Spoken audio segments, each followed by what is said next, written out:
Hi, I'm Allie Jones, a certified child life specialist, and here's a quick video on how you can teach about Crohn's disease.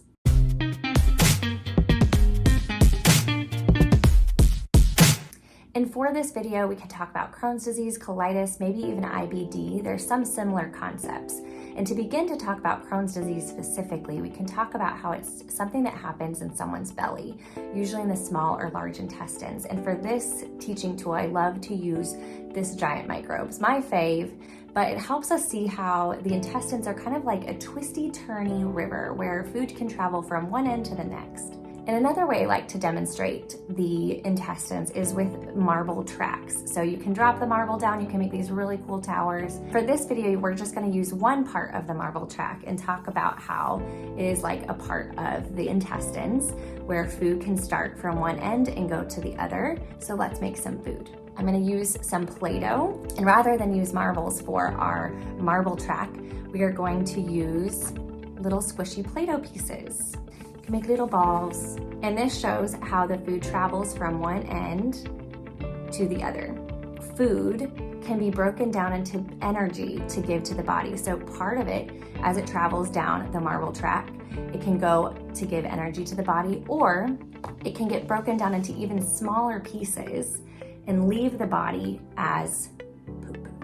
So kind of focusing on those two things. Food can give the body energy, or it can be broken down and exit the body as poop. Now, what happens in the case of Crohn's disease is that there can be some very painful sores or inflammation caused in the belly, in the intestines, in this digestive tract. Again, I love giant microbes for this purpose, to show how there can be different pain points in the intestines. And going back to our marble track, another way we can demonstrate this is using our marble track and then taking some shaping foam. I got this at Target. We can put the foam in the track and kind of give the appearance of swelling or puffiness or inflammation. If we're going along with this idea that our intestines can be like a river that twists and turns, we can even talk about how the river starts to get really crowded, or that there can be debris or things that get in the way. And so what I'm doing here is I'm just pushing it down into